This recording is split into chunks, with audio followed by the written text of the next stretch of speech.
সম্প্রতি স্থানীয় সরকার উপদেষ্টা আসিফ মাহমুদের একটি সাক্ষাৎকার একটি বেসরকারি টিভি চ্যানেলে বহুল প্রচারিত হয়েছে এবং সেখানে বেশ কয়েকটি কথা বলা হয়েছে। সেই বিষয়ে আমি কিছু তার প্রতি উত্তর দিতে চাই।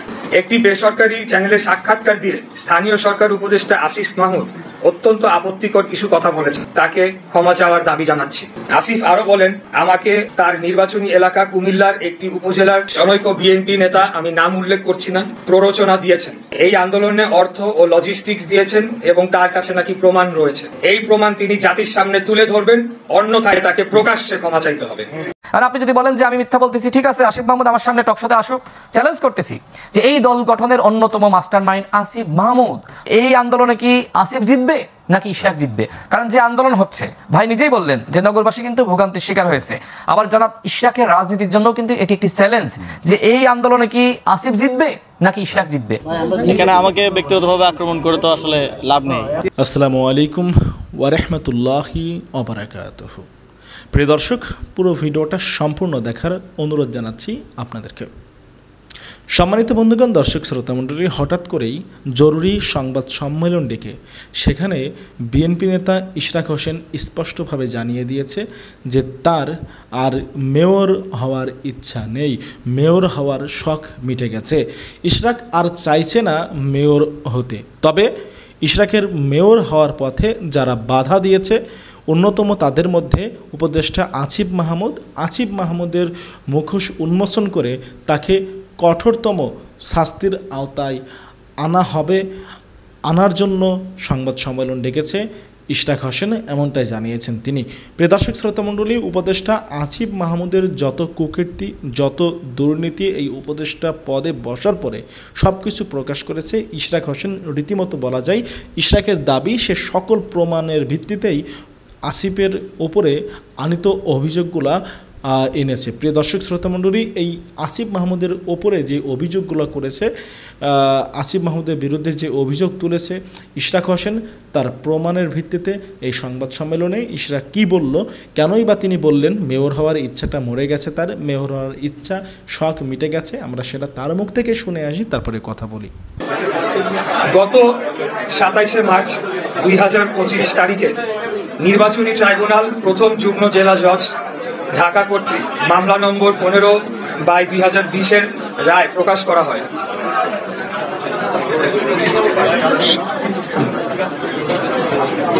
এই রায়ের মাধ্যমে 2020 সালের 1 ফেব্রুয়ারিতে অনুষ্ঠিত ঢাকা দক্ষিণ সিটি কর্পোরেশন নির্বাচনে গায়ের জোরে বেআইনিভাবে প্রকাশিত বানোয়াট ফলাফল ও গ্যাজেট বাতিল করে পলাতক ফজলে নূর তাপসকে অবৈধ ঘোষণা করা হয় এবং ধানের শীষ মার্কা নিয়ে প্রতিদ্বন্দ্বিতা করা ইশরাক হোসেনকে অর্থাৎ আমাকে বিজয়ী ঘোষণা করা হয়। এই রায়ের পরিপ্রেক্ষিতে 27শে এপ্রিল 2025 সালে নির্বাচন কমিশন ইসি গ্যাজেট নম্বর ইশরাককে মেয়র হিসেবে আনুষ্ঠানিকভাবে স্বীকৃতি দেয়।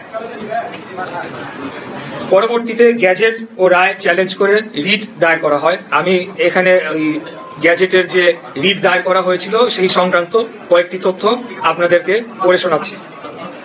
14 মে 2025 গ্যাজেট স্থগিত চেয়ে হাইকোর্টে রিট দায়ের। 22 মে 2025 হাইকোর্ট রিট খারিজ করে গ্যাজেট ও ট্রাইব্যুনালের রায় বহাল রাখে। 26 মে 2025 আপিল বিভাগ চেম্বার জজ লিভ টু আপিল ও স্থগিত আবেদন দাখিল করা হয়। 29 এবং 30 মে 2025 আপিল বিভাগ শুনানি শেষে কোনো স্থগিতাদেশ না দিয়ে ইসিকে শপথ অনুষ্ঠান আয়োজনের নির্দেশ দেয়। 2 জুন 2025 পূর্ণাঙ্গ আদেশে পুনরায় নিশ্চিত করা হয় যে কোনো ইনজাংশন নেই, শপথ আয়োজনের দায়িত্ব ইসি। বর্তমান আইনগত অবস্থা সম্পর্কে আপনাদেরকে একটু অবহিত করতে চাই। দলিল অথবা আদেশ। ট্রাইব্যুনাল রায় 27শে মার্চ 2025 ইশরাক হোসেন বৈধ মেয়র। ইসি গ্যাজেট 27শে এপ্রিল 2025 ট্রাইব্যুনাল রায় বাস্তবায়ন এখনো কার্যকর। হাইকোর্ট আদেশ 22 মে 2025 গ্যাজেট চ্যালেঞ্জ খারিজ, গ্যাজেট বহাল। আপিল বিভাগ আদেশ 2 জুন 2025 কোনো স্থগিতাদেশ নেই, শপথ আয়োজনের নির্দেশ বহাল। এই অবস্থায় সরকার এটিকে কোনো সমাধান না করার মধ্য দিয়ে একাধিক আইন ও সংবিধান লঙ্ঘন করেছে। এই পাঠটুকু আমি আর পড়লাম না, এটি আপনারা পরে ভর্তিতে আপনারা দেখে নিতে পারেন। তবে এখানে সিটি কর্পোরেশন আইন 2009, সংবিধানের অনুচ্ছেদ 27, সংবিধানের অনুচ্ছেদ 31, সংবিধানের অনুচ্ছেদ 59-1, আদালত অবমাননা নীতি এবং দণ্ডবিধি ধারা 166/167 এই ধারাগুলো ভঙ্গ করা হয়। সারসংক্ষেপ: গ্যাজেট বৈধ ও কার্যকর, এটি বাতিল, রহিত বা আদালত কর্তৃক রহিত করা হয়নি। এখন একটা প্রশ্ন মাঝে মধ্যেই আসে বা অনেকেই করে বা অনেক জায়গায় আলাপ আলোচনা হয়। তাপস 2রা জুন 2020-এ প্রথম বোর্ড সভা করায় 5 বছরের মেয়াদ 1 জুন 2025-এ শেষ। এতে কি 2025 সালের গ্যাজেট মেয়াদ উত্তীর্ণ বা আইনের ভাষায় ইনফ্র্যাকচুয়াস হয়? সংক্ষিপ্ত উত্তর হচ্ছে না। একটি গ্যাজেট শুধুমাত্র তখনই অকার্যকর হয় যখন সরকার তা প্রত্যাহার, প্রতিস্থাপন বা আদালত তা রদ করে। এগুলো কিছুই ঘটেনি। ইনফ্র্যাকচুয়াস ঘোষণা আদালতের নির্দেশ। যেহেতু প্রতিকার হিসেবে প্রতীকী শপথ, ক্ষতিপূরণ এবং ঘোষণা এখনো পাওয়া সম্ভব এবং বিষয়টি মুড, যেটি আদালতের ভাষায় হয়নি। ঢাকা দক্ষিণের সর্বস্তরের জনগণের যৌক্তিক আন্দোলন। আইনি বাধ্যবাধকতা পালনে স্থানীয় সরকার মন্ত্রণালয়ের গড়িমসি, হীন উদ্দেশ্য চক্রান্ত করে আইনি জটিলতা সৃষ্টি করা ও সর্বোপরি বাংলাদেশ এর সর্বোচ্চ আদালতের নির্দেশ অমান্য করার প্রতিবাদে ঢাকা দক্ষিণের ভোটাররা গত মে মাসের মাঝামাঝি থেকে রাজপথে নেমে আসে এবং প্রায় 1.5 মাস আন্দোলন চালিয়ে যায়। এই আন্দোলন চলাকালীন সময়ে এক পর্যায়ে বৈধ মেয়রের দায়িত্ব গ্রহণ না করার ফলে ঢাকা দক্ষিণ সিটির সর্বস্তরের কর্মকর্তা, কর্মচারী ও শ্রমিক কর্মচারী ইউনিয়ন এবং অন্যান্য ইউনিয়ন কর্মবিরতিতে যায়। সর্বশেষ পরিস্থিতি: জনগণের যে সকল অত্যন্ত গুরুত্বপূর্ণ সেবা বিঘ্নিত হচ্ছিল সেগুলো সচল করার জন্য আমার অনুরোধে সোমবার 23 জুন 2025 তারিখে নগর ভবন কর্মবিরতি তুলে নেওয়া হয়েছে।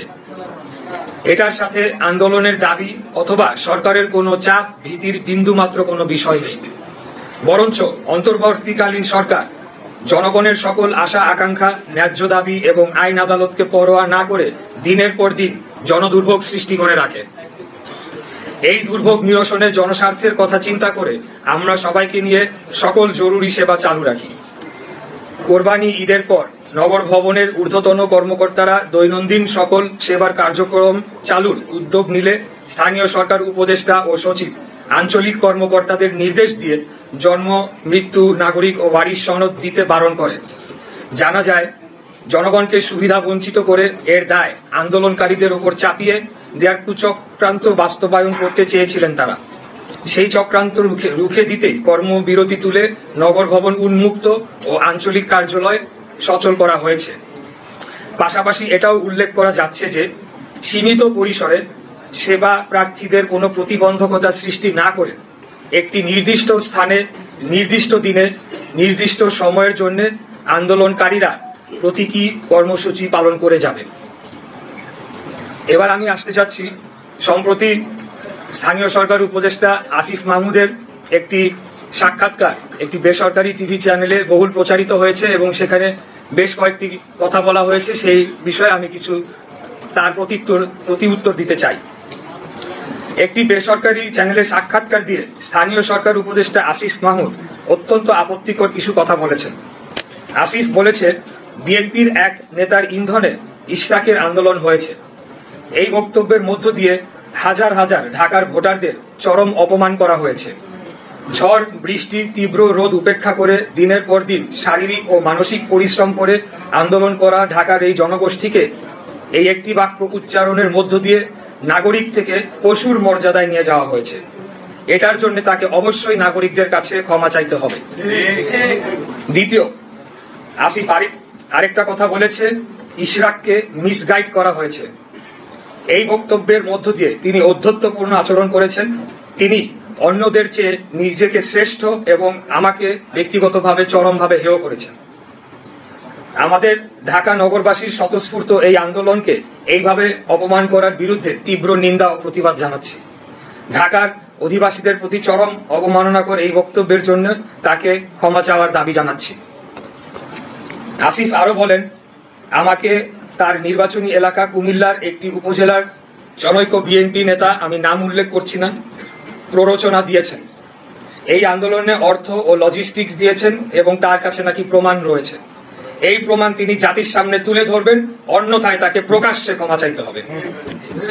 এখানেই তিনি থেমে থাকেন নাই। তিনি বলেছেন, বিএনপির একটি অংশের সরকারের সাথে বোঝাপড়ার দূরত্ব তৈরি হওয়ার কারণে আমাকে ব্যবহার করা হয়েছে।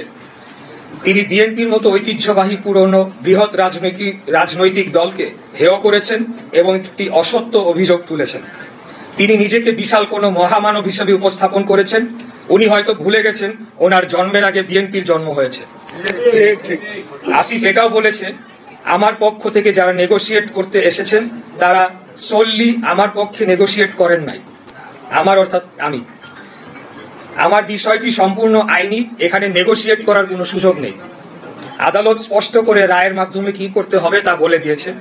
তাহলে নেগোশিয়েট কারা করেছে তা আমাকে জানাতে হবে, কারণ একমাত্র আমাদের দলীয় প্রধানের বাইরে অন্য কোনো ব্যক্তিকে আদালতের রায় কার্যকর সংক্রান্ত যোগাযোগ ছাড়া অন্য কোনো কথা বলার সম্মতি আমি দেই নাই। আশা করি এই লাইনটি বুঝতে পেরেছেন আপনারা। তার এই অস্পষ্ট কথাবার্তায় প্রতীয়মান হয় তিনি হয় মিথ্যা বলছেন, না হয় তার বুদ্ধিমত্তা স্থানীয় সরকার মন্ত্রণালয় চালানোর জন্য সম্পূর্ণ অযোগ্য। আসিফ বলেন, ইশরাক হোসেন অত্যন্ত দম্ভ ভরে ও অহংকারের সাথে সরকার কর্তৃক প্রশাসক হওয়ার প্রস্তাব প্রত্যাখ্যান করেছেন। বরঞ্চ বিনয়ের সাথে এটি প্রত্যাখ্যান করার কারণ হিসাবে বলতে হবে, একজন বৈধ নির্বাচিত জনপ্রতিনিধি ও রাজনীতিবিদের জন্য এই প্রস্তাব অপমানজনক। 7, আসিফ মাহমুদ বলেছেন, সরকার কোনো নির্বাচনকে বৈধতা দিবে না। এটা কোন প্রক্রিয়ায় বাস্তবায়ন করা হবে এবং কবে, এটি প্রশ্ন রয়েছে। এখন পর্যন্ত তারা কোন কোন নির্বাচন অবৈধ ঘোষণা করতে পেরেছে? একটিও না। এর অর্থ এই দাঁড়ায়, বাংলাদেশের সুপ্রিম কোর্টের আপিল বিভাগ কর্তৃক বৈধতা বহাল রাখা গ্যাজেটকে পুরো অন্তর্বর্তীকালীন সরকার বৈধতা দিচ্ছে না বা মানছে না। সেটা সরকার কর্তৃক, অর্থাৎ পুরো অন্তর্বর্তীকালীন সরকার কর্তৃক উচ্চ আদালত অবমাননার সামিল নয় কি? এই একই আদালত বাংলাদেশের সংবিধানের আর্টিকেল 106 এর ধারা অনুযায়ী বর্তমান অন্তর্বর্তীকালীন সরকারকে বৈধতা দেয়নি। বরঞ্চ উল্লেখযোগ্য উদাহরণ হিসেবে ঢাকা দক্ষিণ সিটি নির্বাচন 2020 আমাদের মামলা ও রায়ের মাধ্যমে তৎকালীন নির্বাচনটির ফলাফল যে অবৈধভাবে ঘোষণা করা হয়েছিল সেটিই প্রমাণিত হয় এবং ফলাফল সংশোধনের মাধ্যমে সেটি আরো সুদৃঢ় হয়েছে। আর অনেক জায়গায় কোনো নিয়োগ প্রক্রিয়া ছাড়া ওয়ার্ড সচিব হিসেবে এনসিপি সংশ্লিষ্ট ব্যক্তিদের নিয়োগ দেওয়া হয়েছে বলে অভিযোগ আছে, যা আইনত এবং সরকার পরিচালনার যে কোনো মানদণ্ডে অবৈধ। এরা কারা এবং কাদের স্বার্থ রক্ষা করছে, এই প্রশ্ন নগরবাসীর পক্ষ থেকে আমি করছি। এই অভিযোগ সত্য হলে এর পূর্ণাঙ্গ তালিকা জনসম্মুখে প্রকাশ করতে হবে। এবার আমি আপনাদেরকে বলতে চাই যে আমাদের আজকের এই প্রেস কনফারেন্সটি গতকাল করার কথা ছিল, কিন্তু আপনারা জানেন গতকাল নগর ভবনে একটি ন্যাক্কারজনক হামলার ঘটনা ঘটেছে। সেই বিষয়ে এবার আমি আপনাদেরকে বলবো। গতকাল হামলার পরিকল্পনা ও বাস্তবায়ন করা হয়েছে স্থানীয় সরকার উপদেষ্টার ঘনিষ্ঠ হিসেবে সুপরিচিত কিছু দুর্নীতিবাজ কর্মকর্তাদের নেতৃত্বে। এরা কেউ কেউ নিজেদেরকে বিএনপি ঘরানার পরিচয় দিলেও তারা দলের কোনো পদে নেই। উপরন্তু তারা আওয়ামী ফ্যাসিস্ট আমলের মেয়রদের ঘনিষ্ঠ সহযোগী হিসাবে দুর্নীতি লুটপাট করেছে। তাদের মূল হোতা গতকালকে আন্দোলনকারীদের হত্যা চেষ্টা করা হোতা গোলাম কিবরিয়া রুবেলের বিরুদ্ধে ব্যাপক দুর্নীতির অভিযোগ রয়েছে।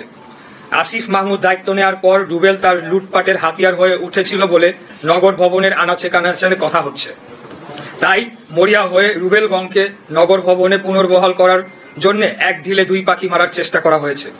প্রকৌশল বিভাগের কুখ্যাত রুবেল একদিনও আন্দোলনে ছিল না, কিন্তু নিজেকে কোথাও কোথাও বিএনপির সমর্থক হিসেবে দাবি করে।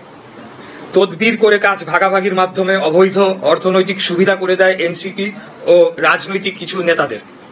শুরু থেকেই আন্দোলনকারীদের বিরোধিতা সে করেছে এবং গোপন সূত্রে জেনেছি আন্দোলনের এক পর্যায়ে কৃত্রিম গোলযোগ সৃষ্টি করে সেই ডামাডোলের মধ্যে বাংলাদেশের সরকার কর্তৃক ঘোষিত এক শীর্ষ সন্ত্রাসীর মাধ্যমে আমাকে সহ আন্দোলনকারীদের কয়েকজনকে হত্যার পরিকল্পনা করেছিল বা চেষ্টায় ছিল। কথিত আছে সে এনসিপিতে যোগদান করেছে বা করবে। আসিফ মাহমুদ তার বক্তব্য ও কথাবার্তায় লাগাম টেনে ধরে বর্তমানে যে কিছুটা স্থিতিশীল অবস্থা রয়েছে তা বিনষ্ট করবে না বলে আমি আশা করছি, এবং কোনো ক্রমে কারো প্ররোচনায় বা নিজ সিদ্ধান্তে আন্দোলনে অংশগ্রহণকারী কর্মকর্তা ও কর্মচারীদের বিষয়ে প্রতিহিংসামূলক পদক্ষেপের চিন্তা ভুল ক্রমে করবে না। এটি একটা সতর্কবাণী হিসাবে আমি দিচ্ছি। এর কোনো ব্যত্যয় হলে ঢাকা নগরবাসী মেনে নিবে না, এবং পুনরায় আন্দোলন শুরু হলে তার নগর ভবনের গণ্ডি পেরিয়ে রাজপথে গড়াবে, সেটি করানো উচিত হবে। সর্বোপরি আমি ঢাকা নগরবাসী, ঢাকা দক্ষিণের ভোটারগণ, ঢাকা দক্ষিণ সিটি কর্পোরেশনের সর্বস্তরের কর্মকর্তা ও কর্মচারী বৃন্দের প্রতি আমার আজীবন কৃতজ্ঞতা ও একজন রাজনীতিবিদ হিসেবে আনুগত্য পোষণ করছি। আমি আপনাদের অগাধ ভালোবাসা ও সমর্থনের বিনিময়ে আমার জীবন ঢাকা নগরবাসীর প্রতি উৎসর্গ করছি। আপনারা আমাকে মেয়র হিসেবে দায়িত্ব দিতে চেয়েছেন, তাই রাজপথে নেমে এসেছিলেন। তবে আমি খুব স্পষ্ট ভাষায় বলতে চাই, একদম শুরু থেকে এই অন্তর্বর্তীকালীন সরকারের অধীনে মেয়র পদে বসে নগর পরিচালনা করার পরিকল্পনা আমার ছিল না। আমাদের শীর্ষ নেতৃত্বের পরামর্শক্রমে অবৈধ তাপসের বিরুদ্ধে পাওয়া রায়টি একটি স্থায়ী দলিল হিসেবে প্রতিষ্ঠার জন্য আইনের শাসনের চূড়ান্ত বিজয়ের একটি প্রমাণ হিসেবে রাখার জন্য সিদ্ধান্ত নেওয়া হয়। সেই প্রক্রিয়ার সর্বশেষ ধাপ এই শপথ গ্রহণ অনুষ্ঠান, যা কেবলই একটি আনুষ্ঠানিকতার মধ্যেই সীমাবদ্ধ থাকবে, এবং এই প্রক্রিয়া পদে পদে বাধাগ্রস্ত করতে গিয়ে শেষ বেলায় গিয়ে অন্তর্বর্তীকালীন সরকার যে দল নিরপেক্ষ নয়, আমাদের সেই বয়ানটি চূড়ান্তভাবে প্রমাণিত হয়েছে। পরাজয় ঘটেছে এই সরকারের নিরপেক্ষতার পর্দার পেছনে ঘাপটি মেরে লুকিয়ে থাকা অগণতান্ত্রিক শক্তির। ভেস্তে গিয়েছে জনগণকে ধোঁকা দিয়ে বিনা ভোটে রাষ্ট্র ক্ষমতা দীর্ঘায়িত করার কোন সম্ভাব্য দেশি বিদেশি চক্রান্ত। আর বিজয় হয়েছে গণতন্ত্র প্রতিষ্ঠা ও বাংলাদেশের স্বাধীনতা সার্বভৌমত্বের অতন্ত্র প্রহরী জনগণের। এই জনগণ এখন কাউকে অন্ধবিশ্বাস করার পরিবর্তে সর্বদা সজাগ থাকবে। আমরা এই জনগণকে সুসংগঠিত করে ফ্যাসিবাদ পরবর্তী বাংলাদেশের গণতান্ত্রিক উত্তরণের যাত্রাকে অবশ্যই সফল করবো ইনশাআল্লাহ। অর্থাৎ যে কোনো মূল্যে যে একটি সুষ্ঠু সঠিক নির্বাচনের মাধ্যমে জনগণের সরকার প্রতিষ্ঠা করবই, এবং এর বিরুদ্ধে কোনো ষড়যন্ত্র চেষ্টা করা হলে যে কোনো মুহূর্তে জীবন দিয়ে হলেও লড়াই করে জনগণের ভোটের অধিকার আদায় করে নিব ইনশাআল্লাহ। আমি মনে করি এখানে ব্যক্তিগত কোনো আক্রোশ নেই, ব্যক্তিগত কোনো আক্রোশের সুযোগও নেই। এখানে বর্তমান উপদেষ্টা পরিষদ সর্বসম্মতিভাবে তারা সিদ্ধান্ত নিয়েছে, আদালতের রায় যাই হোক, আইন আদালত যাই বলুক, তারা ইশরাক হোসেনকে ঢাকা দক্ষিণ সিটি কর্পোরেশনের দায়িত্ব নিতে দিবে না। এটির পেছনে আমি মনে করি সম্পূর্ণ রাজনৈতিক কারণ রয়েছে, এবং ঢাকা শহরের একটি কর্তৃত্ব প্রতিষ্ঠার চেষ্টা যে তারা করে চলেছে একটি নতুন গঠিত রাজনৈতিক দলকে সুবিধা দেওয়ার জন্য, সেটি বাধাগ্রস্ত হতে পারে, এবং সেখান থেকে প্রাপ্ত অর্থনৈতিক সুবিধা সেই দলকে গঠনের জন্য কাজে লাগানোর কাজ বাধাগ্রস্ত হতে পারে। এই সকল জিনিস বিবেচনায় তারা এই সিদ্ধান্তটি নিয়েছে। আর আপনি যদি বলেন যে আমি মিথ্যা বলতেছি, ঠিক আছে, আসিফ মাহমুদ আমার সামনে টকশোতে আসুক, চ্যালেঞ্জ করতেছি যে এই দল গঠনের অন্যতম মাস্টারমাইন্ড আসিফ মাহমুদ। এই আন্দোলনে কি আসিফ জিতবে নাকি ইশরাক জিতবে? স্বাভাবিকভাবে গোলাম রাব্বানী যদি ওই ডাকসুর জিএস হিসেবে এখনো পর্যন্ত থাকে, তাহলে সবসময় তাকে মানুষ কি বলবে? সাবেক জিএস। ঠিক একইভাবে ইশরাকের যুক্তি এখানে এইরকম, তিনি বলছেন যে যদি ওই পদটিতে আমাকে বসানো হয়, তাহলে ওই ফ্যাসিস্টের সেই তাপসকে কিন্তু আর কেউ সাবেক মেয়র বলতে পারবে না।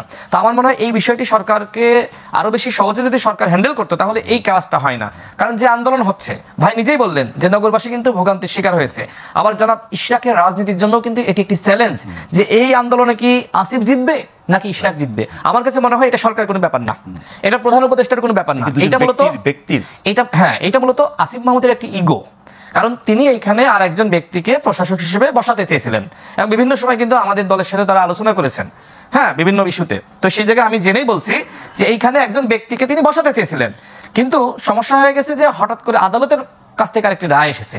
তো রায় আসার কারণে এখন এইখানে আর কোনো প্রশাসক ওই এজাজের মতন কাউকে বসাতে পারতেছে না। তো সমস্যা এখানে মূলত তারা দুই সিটি কর্পোরেশনে দুইজনকে বসিয়ে তাদের সাংগঠনিক সক্ষমতা বাড়াতে চেয়েছিলেন।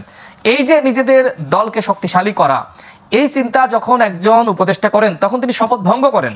তিনি তো ওই দলে নাই আনুষ্ঠানিকভাবে। কে বলছে দলে নাই? ওই দলের যদি আপনি কাউকে যদি বলেন মাস্টারমাইন্ড, তিনজন মাস্টারমাইন্ড, একজন নাহিদ ইসলাম, একজন আসিফ মাহমুদ, আরেকজন আপনার মাহফুজ আলম, এই তিনজনের নেতৃত্বে এনসিপি গঠিত হয়েছে। আমি আপনার টকশোতে চ্যালেঞ্জ করে বলছি, প্রমাণ করুক তারা। মাস্টার মাইন্ডের স্বীকৃতি তো একজনই না, পেয়েছে। ওই মাস্টার মাইন্ড, উনি তো কোনো মাস্টার মাইন্ডই না, ওটা তো ভুয়া মাস্টার মাইন্ড। মূলত আমি দল গঠনের মাস্টার মাইন্ড আচ্ছা, বলছি। আচ্ছা। এখনো পর্যন্ত এনসিপির ফান্ডিং থেকে শুরু করে সবকিছু কিন্তু আসিফ মাহমুদ থেকে শুরু করে মাহফুজ আলম তারাই কিন্তু করতেছে। তাদের বেতন থেকে হোক আর অন্য কোনো উপরি পাওনা থেকে হোক, তারাই কিন্তু ফান্ডিং করতেছে। আর আপনি যদি বলেন যে আমি মিথ্যা বলতেছি, ঠিক আছে, আসিফ মাহমুদ আমার সামনে টকশোতে আসুক, চ্যালেঞ্জ করতেছি যে এই দল গঠনের অন্যতম মাস্টার মাইন্ড আসিফ মাহমুদ, মাহফুজ আলম, তারা বিভিন্ন দলের সাথে, সংগঠনের সাথে, ব্যক্তির সাথে তারা বৈঠক করেছে, আমাদের সাথেও করেছে। সম্মানিত দর্শক, ঢাকা দক্ষিণ সিটি কর্পোরেশনের মেয়র পদ নিয়ে সাবেক মেয়র ঢাকার জনাব সাদেক হোসেন খোকার ছেলে ইঞ্জিনিয়ার ইশারাক, তিনি যে আন্দোলন করছেন, সে আন্দোলনের ফলে গত 1 মাস ধরে দক্ষিণ সিটি কর্পোরেশনের কার্যক্রম কার্যত বন্ধ। ঢাকা শহরের ময়লা আবর্জনা পরিষ্কার করা এবং মশা মারার মতো দুটো কাজ ছাড়া অন্য প্রায় সব গুরুত্বপূর্ণ কর্মকাণ্ড বন্ধ রয়েছে। সিটি কর্পোরেশনের যারা কর্মকর্তা, তারা অফিস করতে পারছেন না। কেউ কেউ যদি অফিস করার চেষ্টা করছেন, তবে এশরাক সমর্থক যারা এই সিটি কর্পোরেশন ভবন এই মুহূর্তে ঘেরাও করে আছেন, তালা দিয়ে রেখেছেন, তাদের হাতে লাঞ্ছিত এবং অপমানিত হচ্ছেন।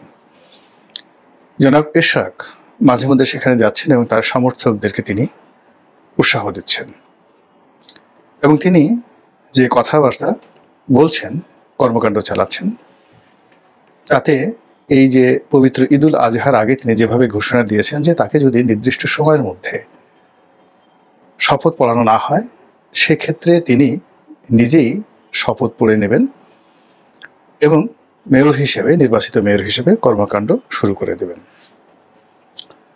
জনাব এশরাকের এই মেয়র পদ, তার সঙ্গে নিম্ন আদালতের রায়, উচ্চ আদালতের রায়, মন্ত্রণালয়ের সিদ্ধান্ত, আইন মন্ত্রণালয়ের মন্তব্য এবং সর্বোপরি নির্বাচন কমিশনের সিদ্ধান্ত, কর্মকাণ্ড, মনোভাব, সব মিলিয়ে এরকম একটা জটিল অবস্থা তৈরি হয়েছে, যে অবস্থা সরকারের জন্য এবং এশরাকের জন্য এবং একই সঙ্গে বিএনপির জন্য ভীষণ রকম অস্বস্তিকর।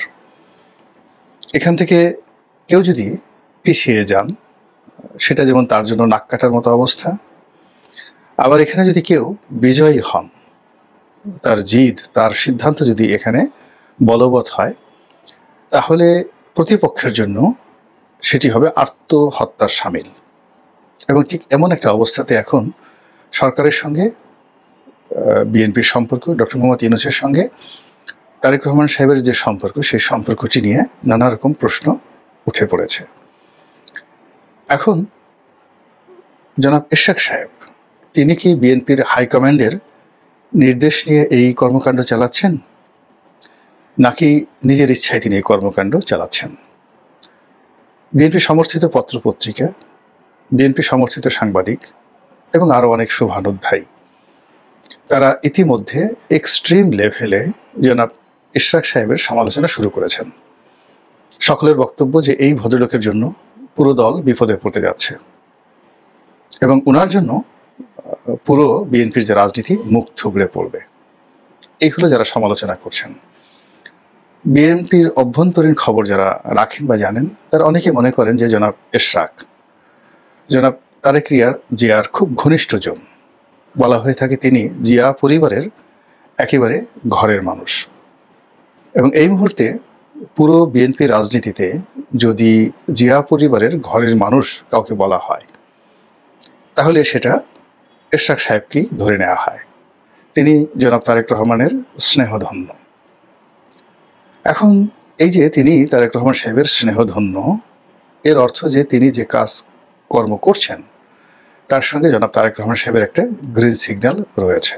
এক, আবার তারেক রহমান সাহেব যদি না চান, তাহলে এখানে জনাব এশরাক 1 মিনিট আন্দোলন করতে পারেন না, এটাই সত্যতা। অন্যদিকে দলের কয়েকজন সিনিয়র নেতা আমি সামাজিক মাধ্যমে দেখেছি, তাই তাদের নাম বলিনি, পেপার পত্রিকা আসেনি। একজন খুবই জনপ্রিয় সাংবাদিক, বিএনপিপন্থী সাংবাদিক, জনপ্রিয় সাংবাদিক, তিনি জনাব এশরাক সাহেবের এই কর্মকাণ্ড নিয়ে বিরূপ মন্তব্য করে একটি ফেসবুক স্ট্যাটাস দিয়েছেন এবং সেটা আবার আরেকটি জনপ্রিয় গণমাধ্যম সেখানে প্রকাশিত হয়েছে। তো এটা নিয়ে যখন ফেসবুকে নানা রকম মন্তব্য হচ্ছিল, তখন সেই সাংবাদিক বললেন যে বিএনপির অমুক শীর্ষ নেতা মন্তব্য করেছেন যে এই ঘটনার সঙ্গে বিএনপির কোনো রাজনৈতিক সংযোগ নেই, এটা দলীয় কোনো সিদ্ধান্ত নয়। এবং যে সিনিয়র নেতার কথা বলা হচ্ছে তিনি মূলত দলের মধ্যে বেগম জিয়াপন্থী, আর অন্যদিকে জনাব তারেক জিয়াপন্থী যে সকল তরুণ তুর্কি রয়েছে নিঃসন্দেহে তাদের মধ্যে এরশাদ সাহেব শীর্ষতম। তো এরকম যখন একটি বিরূপ অবস্থা তৈরি হচ্ছে, তখন সবাই জনাব তারেক রহমান সাহেবের সঙ্গে জনাব ডক্টর মোহাম্মদ ইউনূসের যে লন্ডন বৈঠক, সেই বৈঠকের নেতিবাচক দিক নিয়ে আলোচনা করছে। ঢাকা দক্ষিণ সিটি কর্পোরেশনের মেয়র হিসেবে বিএনপির তরুণ নেতা ইশরাক হোসেনকে শপথ পাঠ করানোর দাবিতে পঞ্চম দিনের মতো ঢাকার দক্ষিণ সিটি কর্পোরেশনের নগর ভবনে আন্দোলন চলছে। এই আন্দোলনে বিএনপির বিভিন্ন অঙ্গ সংগঠনের নেতাকর্মীরাও যোগ দিচ্ছেন।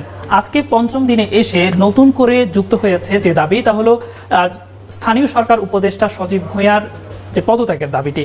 এখানে একটি বিষয় পরিলক্ষিত যে আমরা দেখছি যে এ নিয়ে সামাজিক যোগাযোগ মাধ্যম ফেসবুকে পরস্পর বিরোধী তারা পোস্ট করেছেন। সেখানে উল্লেখ করা হয়েছে যে নিজের অবস্থান স্পষ্ট করে ইশরাক হোসেন লিখেছেন যে অন্তর্বর্তী সরকার নিজেদের অবস্থানকে আরো বেশি শক্ত করার জন্যই মূলত কালক্ষেপণ করছেন। অন্যদিকে আসিফ মাহমুদ সজীব ভুঁইয়া তিনি বলছেন যে 10টি কারণে মূলত ইশরাককে শপথ বাক্য পাঠ করানো যাচ্ছে না। ইশরাক তার ফেসবুক পোস্টে আরো লিখেছেন যে এই যে অবস্থান কিংবা দেরি করা হচ্ছে, এক্ষেত্রে প্রমাণ হচ্ছে আগামী জাতীয় সংসদ নির্বাচনে ঠিক কেমন পরিবেশ পাবে, অর্থাৎ এক ধরনের প্রশ্নের জায়গা তৈরি হয়েছে তিনি বলছেন। এরা আগে কিন্তু জানিয়ে রাখে যে শেখ হাসিনা সরকারের আমলে যে নির্বাচনটি হয়েছিল সেই ক্ষেত্রে সেখানে যে ফ্যাসিবাদের জন্ম হয়েছিল কিংবা নানা দিক সংকটের কথা আমরা গণমাধ্যমে উঠে আসছিল, ঠিক একইভাবে আজকের ফেসবুকে তিনি ইশরাক হোসেন লিখেছেন যে মূল বর্তমান সরকারকেও একই সঙ্গে ফ্যাসিবাদের সঙ্গে তুলনা করেছেন। আরেকটু যদি জানিয়ে রাখি যে 2020 সালের 1 ফেব্রুয়ারি এই নির্বাচনটি হয়েছিল, যদিও এরই মধ্যে যে মেয়রের যে মেয়াদকাল সেটিও শেষ হয়েছে। অন্যদিকে যে স্থানীয় সরকার উপদেষ্টা তিনি লিখেছেন ফেসবুকে যে নানা কারণে যে তাকে দায়িত্ব কিংবা শপথ বাক্য পাঠ করানো যাচ্ছে না, তার মধ্যে উল্লেখযোগ্য তিনি বলেছেন যে প্রথমত তিনি লিখেছেন যে আইনি জটিলতা একটি বড় কারণ, এই জটিলতা নিরসন না হওয়া পর্যন্ত তাকে শপথ বাক্য পাঠ করানো যাচ্ছে না। তিনি লিখেছেন যে 8G সংশোধন অবৈধ মর্মে হাইকোর্টের রায় ভায়োলেট করে নির্বাচন কমিশন ট্রাইব্যুনালের এই রায় প্রদান করেছেন। এছাড়াও তিনি লিখেছেন যে নির্বাচন কমিশন শুনানিতে অংশগ্রহণ না করায় একপাক্ষিক রায় হয়েছে, যেটিকেও অনেক ক্ষেত্রে গ্রহণযোগ্য নয় তিনি বলেছেন। তৃতীয়ত বলেছেন যে আইন মন্ত্রণালয়ের মতামত চাওয়া হলেও তারা এখন পর্যন্ত মতামত দেওয়া হয়নি। অন্যদিকে নির্বাচন কমিশন যে গ্যাজেট প্রকাশ করেছেন সেটিও রাত 10টায় প্রকাশ করেছেন। এছাড়া তিনি আরো চতুর্থ কারণ হিসেবে বলছেন যে মামলায় স্থানীয় সরকার বিভাগের পক্ষভুক্ত ছিল না, বরং রায়ে জাতীয় স্থানীয় সরকার বিভাগের প্রতি কোনো নির্দেশনার কথাও উল্লেখ নেই বলে তিনি উল্লেখ করেছেন তার ফেসবুকে। এছাড়া তিনি বলেছেন যে শপথ না নেওয়ার কারণে নির্বাচন কমিশন স্থানীয় সরকার বিভাগের বিবাদী করে রিট পিটিশন দায়ের করা হয়েছে, যা এখনো বিচারাধীন রয়েছে। একই সঙ্গে তিনি বরিশাল সিটি কর্পোরেশনের যে মামলা সে প্রসঙ্গটিও উল্লেখ করেছেন, বলেছেন যে 8G সংশোধন সংক্রান্ত হাইকোর্টের রায়কে আমলে নিয়ে মূলত ইশরাককে মেয়র করার পেছনে যে 10টি কারণ তিনি উল্লেখ করেছেন তার মধ্যে একটি তিনি এটিকে বলেছেন। সম্মানিত বন্ধুগণ, দর্শক শ্রোতা মণ্ডলী, আপনারা দেখতে পারলেন। ব্যক্তিগত মতামত অবশ্যই কমেন্ট করে জানাবেন আপনারা কি বলতে চান ইশরাক হোসেনকে নিয়ে। ইশরাক হোসেন আজকে যে সংবাদ সম্মেলনে যেই কথা বললেন, তিনি আসিফ মাহমুদ উপদেষ্টা আসিফ মাহমুদ সজীব ভুঁইয়ার বিরুদ্ধে যেই অভিযোগগুলো আনলেন, অভিযোগগুলো তুললেন বা সরকারের বিরুদ্ধে যেই অভিযোগ করলেন তিনি, সেই অভিযোগকে আপনারা কিভাবে নিচ্ছেন? প্রিয় দর্শক শ্রোতা মণ্ডলী, আপনারা কি গ্রহণ করছেন? আপনাদের কাছে কীরকম গ্রহণযোগ্যতা পাচ্ছে ইশরাকের অভিযোগটা? অবশ্যই সেটা জানাবেন কমেন্ট করে আপনাদের মতামত। প্রিয় দর্শক শ্রোতা মণ্ডলী, নগর ভবন আবদ্ধ করে রেখেছে, তালা মেরে রীতিমতো দখল করে রেখেছে জোরপূর্বক ইশরাক মেয়র হওয়ার জন্য। এবং প্রিয় দর্শক শ্রোতা মণ্ডলী, এই বিষয়টি নিয়ে আসিফ মাহমুদ অনেক আগেই বলেছে যে সরকার চাইলে ইশরাককে গ্রেপ্তার করতে পারে, কিন্তু মানবিকতার খাতিরে ইশরাককে গ্রেপ্তার করা হচ্ছে না, ইশরাকের বিরুদ্ধে কোনো পদক্ষেপ গ্রহণ করা হচ্ছে না। তবে এরকম যদি বেশি লাফালাফি করে তাহলে ইশরাকের বিরুদ্ধে আইনগত ব্যবস্থা গ্রহণ করতে বাধ্য হবে সরকার, এমনটা অনেক আগেই হুঁশিয়ারি দিয়েছিল উপদেষ্টা আসিফ মাহমুদ সজীব ভুঁইয়া। কিন্তু তারপরও ইশরাক থামার লোক নয়, থেমে থাকেনি ইশরাক, একের পর এক প্রিয় দর্শক শ্রোতা মণ্ডলী এরকম কর্মকাণ্ড করে যাচ্ছে। আপনারা কিভাবে নিচ্ছেন ইশরাককে অবশ্যই জানাবেন। আসিফ মাহমুদ সজীব ভুঁইয়াকে নিয়ে কি বলতে চান সেটাও কমেন্ট করবেন। আল্লাহ হাফেজ।